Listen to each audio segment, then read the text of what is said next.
जब self study करते हैं तो ऐसा लगता है क्लासेस की जरूरत है, जब क्लासेस में होते हैं तो ऐसा लगता है कि सेल्फ स्टडी की जरूरत है। दोनों में से अच्छे से कुछ भी नहीं हो पा रहा। सबसे पहले तो सितंबर अक्टूबर पूरे 2 महीने जान लगाओ सिलेबस कंप्लीट करने में। अभी अगर तुम इस टाइम को स्ट्रैटेजिकली यूटिलाइज कर लोगे तो आपके लिए चीजें जो है वो बहुत ज्यादा बेहतरीन बन जाएगी। ऐसा नहीं मैं बोल रही हूँ कि भाई बहुत सेल्फ स्टडी करो, नहीं, लेकिन जो हो रहा है उसको रिवाइज करो। हेलो जी, कैसे आप सब? I hope you all are doing great at your home. घर पे सब बढ़िया? अंकल आंटी ठीक है? घर वाली ठीक है तुम्हारे? मैम सब बढ़िया है, सब अच्छा चल रहा है। बस समझ नहीं आ रहा क्या करें, क्लासेस करें, सेल्फ स्टडी करें।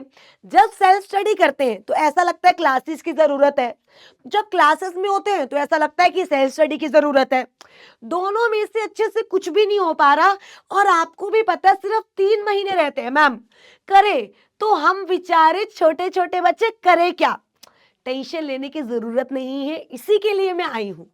ये जो अभी हमारे पास 3 महीने बचे हैं, क्योंकि सितंबर के भी 10 दिन जा चुके हैं। सितंबर से अक्टूबर, अक्टूबर से नवंबर, नवंबर से दिसंबर, मोटे मोटे 3 महीने। अच्छा, वो भी फेस्टिवल्स वाले मैम, दिवाली, दशहरा, आधे लोगों के लिए तो करवा चौथ भी है ना? तो कैसे करें? तो सबसे पहले मेरे बच्चे कुछ तरीके हैं जो मैं आपको बताना चाहूंगी। राइट, इधर देखना मेरे बच्चे।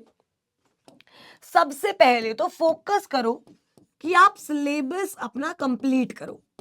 फोकस किस पे होना चाहिए? सिलेबस पे। अब ये बात सही है कि अगर 100% भी सिलेबस नहीं होता है तो भी बच्चा पास होता है। ये बात बिल्कुल सही है। कभी भी सीएस इतना बड़ा कोर्स है भाई, हर बच्चे का 100% सिलेबस पूरा नहीं हो पाता, किसी का कुछ ना कुछ छूट जाता है। फेयर इनफ, कोई दिक्कत नहीं है। बट मेरे बच्चे एटलीस्ट कोशिश करो कि 80% सिलेबस क्या हो आप लोगों का कंप्लीट। क्योंकि आप समझो, अगर आपका सिलेबस ही 40% कंप्लीट हुआ है या 50 कंप्लीट हुआ है तो रिवीजन और सेल्फ स्टडी करके करोगे क्या? अब बहुत सारे बच्चे क्या करते हैं, सिलेबस में सितंबर में सिलेबस बंद कर देते हैं, ठीक है, और रिवीजन्स करने लगते हैं। अरे नालायको, उतना तो हुआ ही नहीं है तो रिवीजन करोगे किसकी? तो सबसे पहले तो सितंबर अक्टूबर पूरे 2 महीने जान लगाओ सिलेबस कंप्लीट करने में, अच्छे से समझकर। अच्छा, सिलेबस का मतलब ये नहीं है कि तुम्हें रट्टा मारना है, नहीं, अच्छे से समझकर। अब मान लो मेरा 1 नवंबर तक या फर्स्ट वीक ऑफ नवंबर में कंप्लीट सिलेबस खत्म हो गया। अब मेरे पास अभी भी मेरे पास 1.5 महीना है बहुत बढ़िया रिवीजन के लिए। राइट, 1.5 मंथ है रिवीजन के लिए। मैम क्या 1.5 मंथ सफिशिएंट है? मेरे बच्चे, जब हम आपको सिलेबस कंप्लीट करा रहे होंगे, क्या उसी के साथ साथ रिवीजन भी चलेगी? यस। क्या आप उसको घर जाके एक बार सेल्फ स्टडी के थ्रू पढ़ भी सकते हो? यस। मतलब तब आपकी रिवीजन तभी भी हो रही है, रिवीजन में बाधा नहीं आ रही। बट 1.5 मंथ जो ये है ना, ये आपकी डेडिकेटेडली रिवीजन पे फोकस्ड है इनका। समझो मेरी बात। अब बहुत बच्चे करते हैं सिलेबस छोड़ दिया, रिवीजन करो। बस ऐसा नहीं करना, ये बात याद रखना। सिलेबस जितना हो पाता है, अच्छा ऐसा नहीं है कि 20 दिसंबर तक सिलेबस में ही लगे हुए हो, ऐसा भी नहीं करना है, ऐसा भी नहीं करना है। एक गैप होना चाहिए, एक अच्छा गैप, जिसमें भाई तुम सब कुछ रिवाइज कर सको, तुम सब कुछ अच्छे से देख सको। हो गया जी, मेरा सिलेबस 80% कंप्लीट हो गया, 70 कंप्लीट हो गया, 100 कंप्लीट हो गया अगर मैं क्लासेस कर रही हूं, एज द केस में भी। राइट, अब इसी के साथ साथ मेरा फोकस होना चाहिए कि मैं डेली लिख कर भी देखूं। ये बात भी मैं आपको बहुत बार बता चुकी हूं।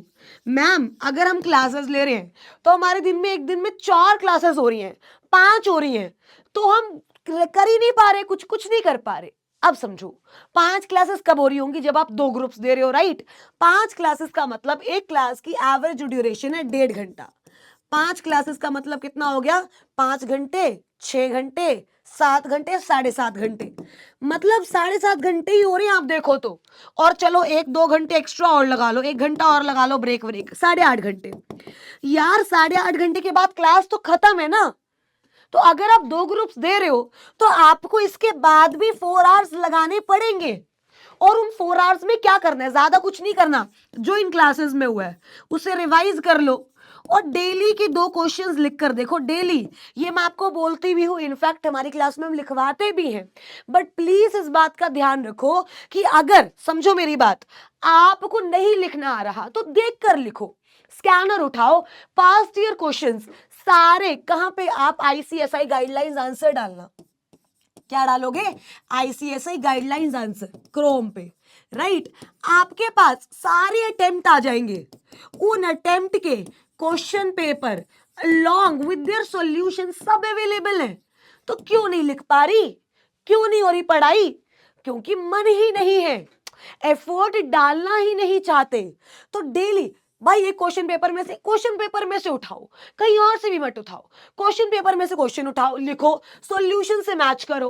अरे भाई 10 दिन ऐसा करोगे ना, 11वें दिन खुद ब खुद पता चल जाएगा स्टार्टिंग कैसे करनी है, एंडिंग कैसे करनी है, पैराग्राफ में लिखना है, पॉइंटर्स में लिखना है, करना क्या है। आप समझो, ये चीज थोड़े से एफर्ट आपको डालने पड़ेंगे। तीसरा, कोई इंपॉर्टेंट प्रोविजन है उसके चार्ट बनाओ यार। अभी तुम्हारे पास टाइम है, देखो अभी तुम ये कर सकते हो। मैंने तभी आज ये वीडियो बनाई क्योंकि अभी तुम्हारे पास टाइम है। अक्टूबर के लास्ट में जाके मैं तुम्हें नहीं बोलूंगी तुम चार्ट बनाओ, नवंबर की शुरुआत में नहीं बोलूंगी चार्ट बनाओ। एलओडीआर में इतने सारे कंप्लाइंसेस हैं, चार्ट बनाओ यार। में एक जगह लिखो बीएनएस पनिशमेंट्स हैं, एक जगह लिखो कंपनीज एक्ट के सेक्शंस हैं, एक जगह लिखो डिपॉजिट्स की डेफिनेशन, एक A4 शीट लो, उस पर हल्का हल्का चार्ट बना के सारी डेफिनेशन डालो। बात क्या है, अभी अगर तुम इस टाइम को स्ट्रैटेजिकली यूटिलाइज कर लोगे तो आपके लिए चीजें जो है वो बहुत ज्यादा बेहतरीन बन जाएंगी। अभी क्या है, मान लो मेरे पास 10-15 चार्ट हो गए, मैंने सितंबर में सब अपना कवर कर लिया अच्छे से, मेरी दीवार पे लगे। भाई जब चाहो रिवीजन कर सकती हूँ, रिवीजन के लिए टाइम भी नहीं निकालना, खाना खा रही हूँ सामने बैठ के खाना खा लूंगी, साथ में रिवाइज भी करती रहूंगी। आप समझो, जो भी बच्चा AIR लेकर आता है या जो भी बच्चा एग्जामिनेशन स्कोर करता है, फर्क सिर्फ माइंडसेट का होता है। और अगर मेरा बच्चा कोई यहाँ पे 2 ग्रुप दे रहा है तो मैं आपसे चाहती हूं आप AIR लेकर आओ। और आप अगर 2 ग्रुप वाले ये वीडियो देख रहे हैं तो वो ये जरूर कमेंट करेंगे, हम मैनिफेस्ट करेंगे AIR। वो क्या कमेंट करेंगे? AIR। और अगर एक बच्चा कोई एक ग्रुप दे रहा है तो वो कमेंट करेगा एग्जाम्शन। क्लेम करो मेरे बच्चे, थोड़ा सा ऑब्वियसली पॉजिटिव थिंकिंग मैनिफेस्टेशन ये भी जरूरी है। तय करो, खुद से बोलो 2 ग्रुप AIR, एक ग्रुप मैं 60+ लाऊंगा, एग्जाम्शन लाऊंगा। You have to be strong, right, you have to be strong यहां से। तो ये 3 महीने जो हैं इनको सबसे पहले डिवाइड करो, अक्टूबर लास्ट तक, नवंबर फर्स्ट वीक तक सिलेबस खत्म करो, डेली राइटिंग प्रैक्टिस करो, राइट, डेली जो हो रहा है, ऐसा नहीं मैं बोल रही कि भाई बहुत सेल्फ स्टडी करो, नहीं, लेकिन जो हो रहा है उसको रिवाइज करो।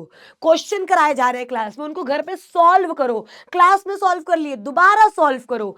आईसीएसआई का मॉड्यूल उठाओ, मॉड्यूल मैं क्लास में पढ़वाती हूँ, मत पढ़ो खुद से, पर क्वेश्चंस करो उसके, पास्ट ईयर क्वेश्चंस उठा के उन क्वेश्चंस को करो। टाइम मिल रहा है, चार्ट बनाओ, चिपकाओ, सो दैट यहां पर सही हो सके। और सिलेबस कंप्लीट हो गया तो मेरे बच्चे रिवीजन तो हम है ही, चाहे वो मैराथन्स हो, चाहे वो हर एक चैप्टर के अलग अलग रिवीजन हो, चाहे वो पास्ट ईयर क्वेश्चंस हो, चाहे वो राइटिंग प्रैक्टिस हो, सब हमारी साइड से यूट्यूब पे तो आएगा ही, और टॉप नॉच क्वालिटी का आएगा। तो टेंशन नहीं लेनी मेरे पुचकुच, क्लियर है? बस टाइम को अच्छे से यूटिलाइज करो, मेहनत करो, जीत तुम्हारी होगी।